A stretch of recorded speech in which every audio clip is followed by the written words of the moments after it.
আৰু এই সৰু সৰু মাছখিনি দেখিছে নহয়, দনিকণা মাছ নে কি মাছ হয়, দনিকণা নহয় বাৰু, অলপ তাতকৈ ডাঙৰ ডাঙৰ হয়। এইকেইজনীয়ে মোক অলপ পাছত মাছাজ কৰিব। আৰু এয়া মোক ধুনীয়াকৈ মাছে মোক মালিচ কৰি আছে ভৰিত। বাপৰে, প্ৰথমখিনি মানে প্ৰথমতে ইমান মানে কি কওঁ, এনেকুৱা কিলকিলাই নহয়।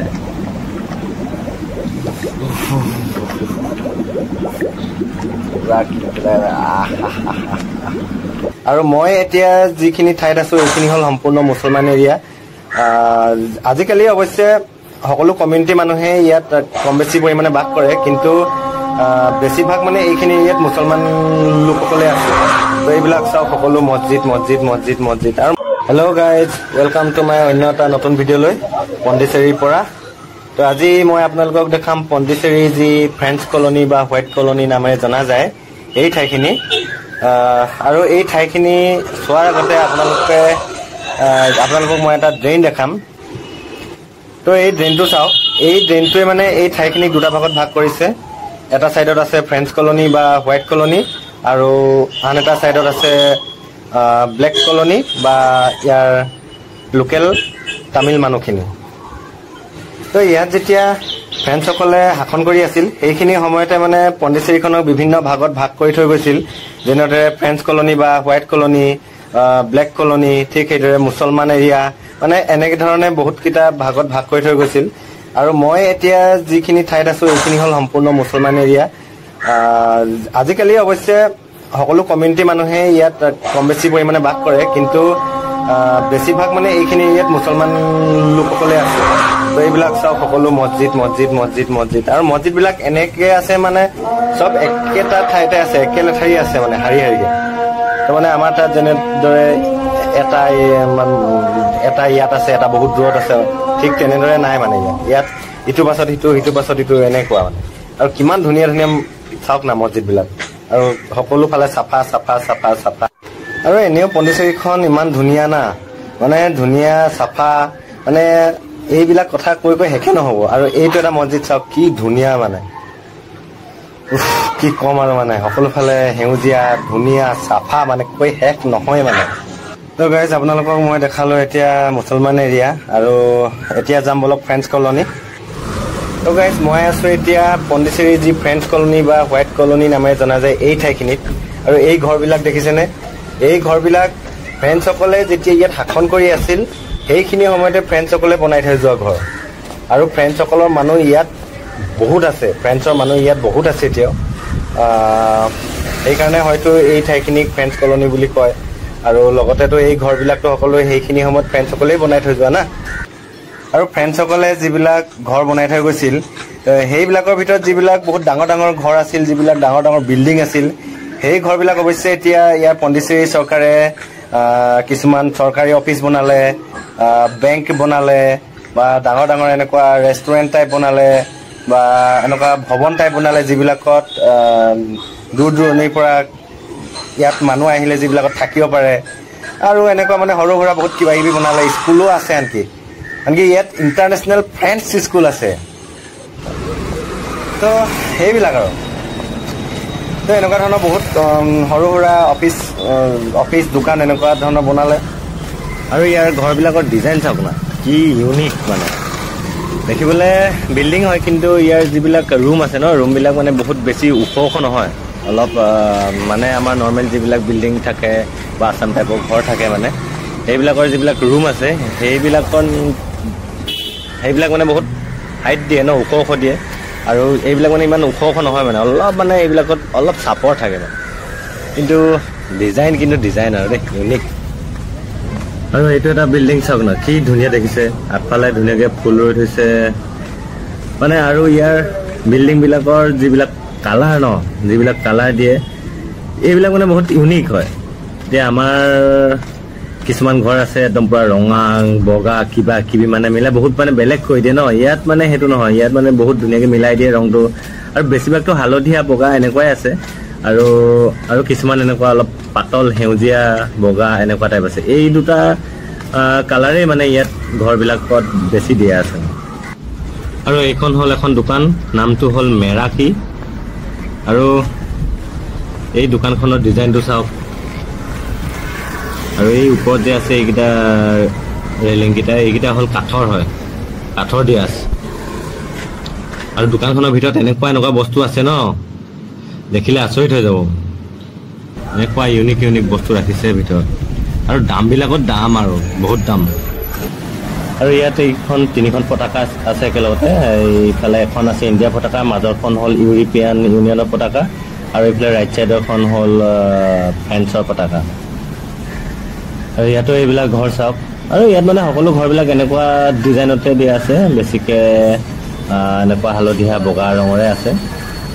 আৰু ইয়াতো এইখন এখন দোকান আছে। ইয়াতো বহুত বেলেগ বেলেগ ধৰণৰ বস্তু আছে। আৰু দোকানখনৰ নাম হ'ল লা টিণ্ডা।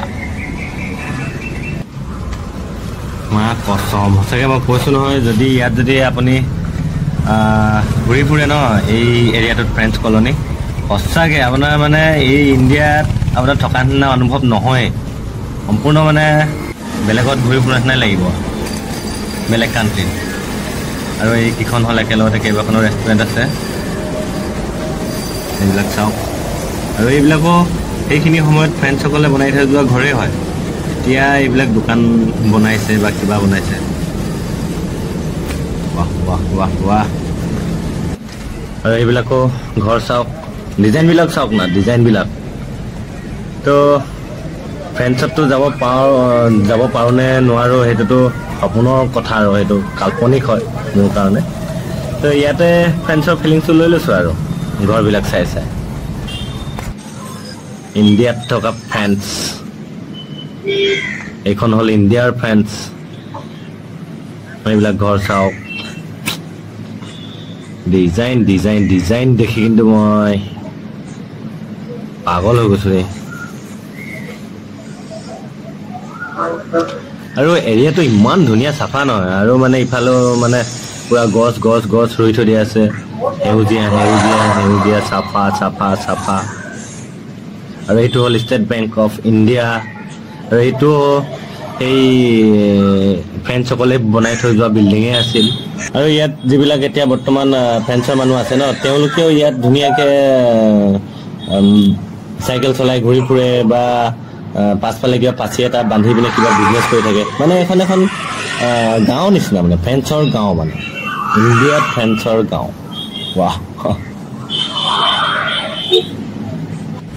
আৰু এই দাদাজনে আপোনাক এই এনেকুৱা ধৰণৰ ছবি আঁকি দিব, আপোনাক ওচৰতে বহাই ল'ব বা থিয় কৰাই ল'ব, আৰু এই ধৰণৰ এনেকুৱা ধৰণৰ আপোনাৰ ফেচটো মানে আঁকি দিব, মানে একজেক্ট। কিন্তু এই এনেকুৱা ধৰণৰ আৰু এই দাদাজনে আঁকিব। একপিত প্ৰায় 500,000 টকা লয়। ধুনীয়া বিজনেছ মানে কি আৰু, এইটো এটা আৰ্ট হয়, নিজৰ কষ্ট তেওঁ এইবিলাক শিকিছে। চ' এইবিলাক মানে কামত খটাইছে আৰু এইবিলাকেই। আৰু এইখন হ'ল এখন মাছাজ চেণ্টাৰ হয়। ইয়াতে লিখা আছে ডক্টৰ ফিছ। আৰু ইয়াতে মাছাজ কৰিলে কেনেকুৱা ধৰণৰ বেনিফিটছ পোৱা যায়, আৰু ইয়াত মাছাজ কৰাবৰ কাৰণে কিমান ফিজ লয়, এইবিলাক ধুনীয়াকৈ ইয়াত দিয়া আছে। আৰু চকী এই দুখন হয়, মানে এইখন ইলেক্ট্ৰিক চকী হয়। মানে তাত ধুনীয়াকৈ শুই দিব লাগে, আৰু শুই দিয়াৰ পাছত মানে তাতে ছিষ্টেমত ধুনীয়াকৈ তাত অন কৰি দিয়ে, আৰু আপোনাক একদম মূৰৰ পৰা ভৰিলৈকে ধুনীয়াকৈ মাছাজ কৰি দিয়ে। আৰু এই সৰু সৰু মাছখিনি দেখিছে নহয়, দনিকণা মাছ নে কি মাছ হয়, দনিকণা নহয় বাৰু, অলপ তাতকৈ ডাঙৰ ডাঙৰ হয়। তো এইকেইজনীয়ে মোক অলপ পাছত মাছাজ কৰিব। আৰু এইবিলাক হ'ল ইয়াৰ প্ৰাইচ, আৰু মিনিটছটো লিখা আছে 20 মিনিটছ বা 30 মিনিটছত কিমান টকা, কেনেকৈ কি লয়, 10 মিনিটত কিমান লয়, এনেকৈ সকলোবিলাক ইয়াতে দিয়া আছে আৰু ধুনীয়াকৈ। তো মই এতিয়া কৰিম। ধুনীয়াটো হ'ল 10 মিনিটৰ মাছাজ হয়। তো লেটছ গ', টাইম ষ্টাৰ্ট। আৰু টাইমটো মানে ইয়াতে ধুনীয়াকৈ উল্টাই দিয়ে, আৰু 10 মিনিটত ধুনীয়াকৈ ওপৰৰ এইখিনি, এই বস্তুটো কি বুলি কয় বাৰু, আপোনালোকে কমেণ্ট কৰি জনাবচোন। আৰু এয়া মোক ধুনীয়াকৈ মাছে মোক মালিচ কৰি আছে ভৰিত। বাপৰে, প্ৰথমখিনি মানে প্ৰথমতে ইমান মানে কি কওঁ, এনেকুৱা কিলকিলাই নহয়।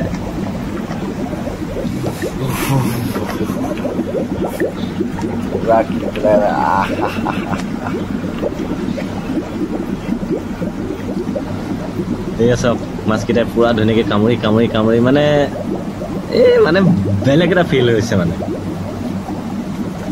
বাহ বাহ বাহ বাহ কি মজা লাগিছে ৰে প্ৰথম দফা খালি পুৰা কিলকিলাই তো এতিয়া কিলোৱা নিকিলোৱা এইবিলাক চব বাদ দিয়ক তো এতিয়া মই অলপ বডি মাছাজ কৰোঁ পুৰা ফুল বডি তো বলক মই এতিয়া বডি মাছাজ কৰোঁ আৰু মানে চকীখনত এনেকৈ ধুনীয়াকৈ শুই দিলোঁ আৰু চকীখনত শুই দিয়াৰ পাছত এনেকুৱা মোবাইলৰ নিচিনা এটা স্ক্ৰীণ আছে তাতে ধুনীয়াকৈ কি দবাই দিয়ে আৰু ইয়াৰ দাদাজনে মানে মই ক'লোঁ নহয় মানে কি বুলি বুজাম আৰু মজা মজা মজা মজা মজা তো আমাৰ তাতো যদি মৰাণ বা চেপন ফালে যদি কোনোবাই এই বিজনেছটো কৰোঁ বুলি ক'লে কৰিব পাৰে কিন্তু ধুনীয়া বিজনেছ আৰু ৰাতি এনেই অলপ সাগৰৰ পাৰৰ ফালে ওলাই গৈছিলোঁ এইবিলাক চাওক ফ্ৰেন্সৰ মানুহে হয় এইবিলাক ফৰেনাৰ